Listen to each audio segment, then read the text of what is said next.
दोस्तों आज मैं एक ऐसी ट्रिक आपको बताने वाला हूं जो पूरे इंडिया में पूरे यूट्यूब में आपको कोई नहीं बताएगा। एंड ट्रस्ट मी, ये ट्रिक यूज करके मेरे अपने स्टूडेंट्स ने नीट में एक्सेप्शनल ब्रिलियंट स्कोर अचीव किया है। क्यों? क्योंकि इस ट्रिक से उनको दूसरा चांस मिल जाता है अगर एग्जाम में कोई क्वेश्चन गलत हो गया तो उसको सही करने का। तो ये जो ट्रिक है ये एक्चुअली मेरी इन्वेंट की हुई नहीं है। मेरे एक स्टूडेंट थे मुनीश अरोड़ा, जिनका लास्ट ईयर नीट में सिलेक्शन हुआ था and he got 360 out of 360 in biology and अभी वो एम्स पटना से एमबीबीएस कर रहे हैं। तो उन्होंने ये ट्रिक मुझे बताई थी एंड तब से मैं अपने सारे स्टूडेंट्स को ट्रिक बताता हूं। एंड इस ट्रिक के बदौलत मेरे इतने सारे स्टूडेंट्स के पास सेकंड चांस होता है अपना कोई क्वेश्चन अगर गलत हो जाए उसको सही करने का। तो stay tuned till the very last. मैं आपको आज इस वीडियो में स्मार्ट स्टडी से लेके कुछ और चीजें बताने वाला हूं जो नीट में आपके स्कोर को या किसी भी कॉम्पिटिटिव एग्जाम में आपके स्कोर को बहुत ज्यादा बूस्ट कर सकती हैं।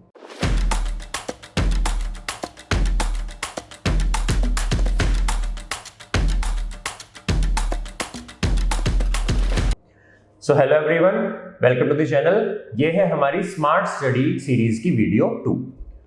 तो इस वीडियो में आज हम फोकस करेंगे आपकी प्रैक्टिस, जो आप क्वेश्चन प्रैक्टिस करते हो उस पर, एंड जो ओएमआर फिलिंग करते हो उस पर, एंड कैसे इन दो बिल्कुल सेपरेट चीजों को आप एक साथ कंबाइन करके अपना स्कोर बहुत अच्छा ले जा सकते हैं बहुत ही जल्दी।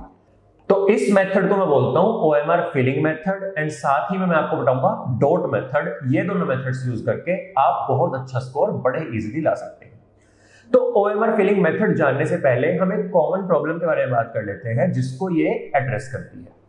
तो आई एम श्योर अगर आप कॉम्पिटिटिव एग्जाम की तैयारी कर रहे हैं तो टेस्ट में आपने एक चीज जरूर फील की होगी कि कुछ क्वेश्चंस जो आपके घर में बड़े इजीली हो जाते हैं वो टेस्ट में बैठ के नहीं होते, या फिर आपने टेस्ट दिया एंड क्वेश्चंस आप कर रहे हो बट नहीं हो पा रहे हैं, बट वही क्वेश्चन जब आप घर जाके दोबारा ट्राई करते हो तो सारे क्वेश्चंस हो जाते हैं, है ना? हुआ सबके साथ। दूसरी प्रॉब्लम कि यार एक सब्जेक्ट में टाइम इतना लग गया, मेरी ओएमआर भरनी ही रह गई।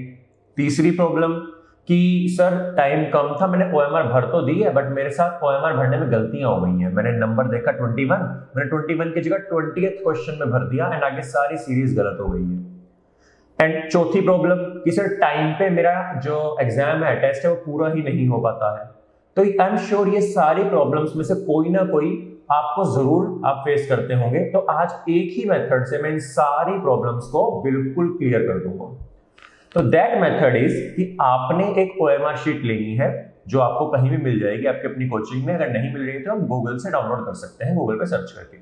उस ओएमआर शीट की आप 500 से 1000 फोटोकॉपीज करवा के रखिए। एंड आज के बाद आप जब भी क्वेश्चन प्रैक्टिस करेंगे, क्वेश्चन प्रैक्टिस किसी भी सब्जेक्ट की हो, आपने ओएमआर शीट में टाइम लगा के उसको प्रैक्टिस करना है। फॉर एग्जांपल अगर आपने सोचे कि आज लोकोमोशन मूवमेंट एक चैप्टर है बायो का, मैं उससे क्वेश्चंस करूंगा, तो क्वेश्चन प्रैक्टिस और एडवांस करने के लिए आप क्या कीजिए कि 90 क्वेश्चंस हैं इस बुक के, जिसको मैंने 3 बजे करना स्टार्ट किया है एंड मैं बुक में टिक करने की जगह ओएमआर में सर्कल भरूंगा। उससे क्या होगा, आपको टेस्ट की फीलिंग आएगी।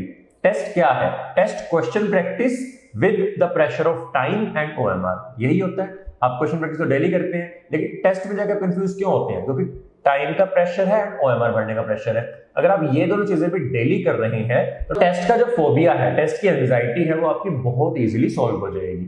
दूसरी चीज क्या होगी कि आपको टाइम मैनेजमेंट आएगा। आपको ओएमआर भरने में अगर आप प्रैक्टिस बहुत अच्छे से कर रहे हो तो टाइम धीरे धीरे कम लगता जाएगा एंड आपकी जो टाइम मैनेजमेंट है वो धीरे धीरे बेटर होने लगेगी। एग्जाम में टाइम पे पेपर खत्म होने की जगह आपका टाइम से काफी पहले ही पेपर खत्म हो जाएगा। तीसरी चीज, आपको ओएमआर भरने की प्रैक्टिस की वजह से आपकी जो गलतियां हो रही हैं वो भी मिनिमम हो जाएंगी। आप जो गलतियां करते हो ओएमआर प्रैक्टिस, ओएमआर फिलिंग के टाइम पे, वो भी आपकी मिनिमम होगी।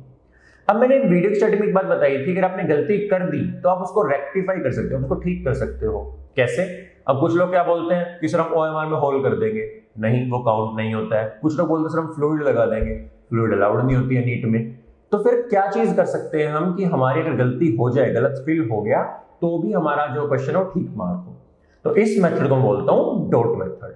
डॉट मेथड क्या बोलता है कि आपने क्वेश्चन नंबर 1 से स्टार्ट किया एंड क्वेश्चन नंबर 1 का आंसर मान लीजिए सी है, तो आप सी ओएमआर पे डॉट लगा लीजिए। तो आप 1 के ऊपर फर्स्ट क्वेश्चन में सी पे डॉट लगा दिया आपने, सेकंड का ए है, थर्ड का डी है, फोर्थ का ए है, लेकिन क्योंकि फोर्थ का ए है तो आपको पता चला कि नहीं यार, अगर फोर्थ का ए है तो फर्स्ट का सी तो हो ही नहीं सकता, फर्स्ट का डी होगा। होता है ना कई बार, बाद के क्वेश्चन से हमें पहले के क्वेश्चन के आंसर पता चल जाते हैं। तो अगर आपने फिल कर दी होती ओएमआर तो वहीं पे गलत हो जाता, लेकिन अभी आपने डॉट लगाई हुई है, डॉट काउंट नहीं होती है। आपकी ओएमआर में जो आपने मार्क किया वो काउंट तभी होगा जब उसका एरिया 50% से ज्यादा शेडेड होगा। तो कोई इशू नहीं, आप सी पे डॉट लगाए रखिए, कोई इशू नहीं है, आप डी को फिल कर दीजिए तो आपको एक सेकंड चांस मिल जाता है। दूसरी चीज, मान लेते हैं कि पेपर बहुत लेंथी था, आपका पेपर कंप्लीट ही नहीं हो पा रहा था टाइम से, बट आप स्टार्टिंग से डॉट मेथड लगाए जा रहे थे, आपके पास लास्ट में सिर्फ 5 मिनट पड़े हैं, पूरी ओएमआर भरनी अभी बाकी है। कोई इशू नहीं है, आप पेपर को साइड में रखो, जहां जहां आपको डॉट दिख रही है आप फटाफट से फिल कर दो। एंड ये चीज करने से आपका जो प्रेशर होता है कि यार फर्स्ट का सी है, सेकंड का ए है, जो उसमें गलती होने के बहुत चांसेस हाई होते हैं, वो अवॉइड हो जाएगी, क्योंकि आप डॉट्स भर रहे हैं, आप क्वेश्चन पेपर देख ही नहीं रहे हैं। अगर टाइम ज्यादा है आप पेपर रिवाइज कर सकते हैं, तो it's a win win situation. अगर पेपर जल्दी खत्म हो रहा है, टाइम ज्यादा मिल रहा है, तो आप रिवाइज करके डॉट्स फिल कीजिए। अगर टाइम बहुत ही कम है, आप पेपर को साइड में रख के ओएमआर के सारे डॉट्स फिल कर दीजिए। ईदर वे आपकी गलतियां मिनिमम से मिनिमम होंगी एंड आपकी कभी भी ओएमआर की गलती की वजह से एक भी नंबर नहीं जाएगा। ये चीज मेरे स्टार स्टूडेंट्स फॉलो करते हैं एंड इस साल मेरे स्टूडेंट्स ने ओएमआर की गलती की वजह से एक भी नंबर गंवाया नहीं है। दूसरी चीज जिसके बारे में कोई नहीं सोचता है वो होती है कि नीट में प्रेशर बहुत हाई होता है। आप खुद इमेजिन कर सकते हैं कि आप जूलॉजी अटेम्प्ट कर रही हैं एंड थर्ड क्वेश्चन आते हुआ भी आपने गलत कर दिया। थर्ड का सी था, आपने गलती से डी भर दिया। कैन नॉट पूछा था एग्जाम में, आपने कैन पढ़ लिया। होती है गलतियां।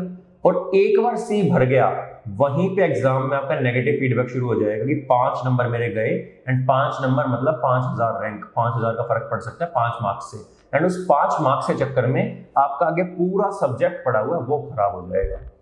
तो ये चीज भी डॉट मेथड प्रिवेंट करता है। अगर आपने गलती से सी पे डॉट लगा भी दिया, आपका एक पीस ऑफ माइंड होगा कि कोई बात नहीं, सी की जगह डी है, कोई इश्यू नहीं है, मैं डी फिल करूंगा, डी ही आंसर मेरा मार्क किया जाएगा। तो ये पीस ऑफ माइंड, इसका कोई भी दूसरा अल्टरनेटिव नहीं है। पीस ऑफ माइंड बहुत बड़ी चीज है, नीट में आपके बहुत काम आएगा। तो ये मेथड आज ही यूज करना यार, एंड नेक्स्ट वीक से मेरी गारंटी है, एक वीक के बाद ही आपके मार्क्स में से ड्रास्टिक इंप्रूवमेंट होगी कि आप खुद हैरान रह जाओगे। ऐसी ही और वीडियोस मैं बहुत जल्दी लेकर आने वाला हूं, जिसमें मैं अपने मेथड से मेरे स्टूडेंट्स के मेथड्स बताऊंगा, जिससे हमें सक्सेस मिली। तो please subscribe to the channel. अगर वीडियो पसंद आई हो तो प्लीज लाइक करना यार, leave a comment and share it. Thank you, all the best.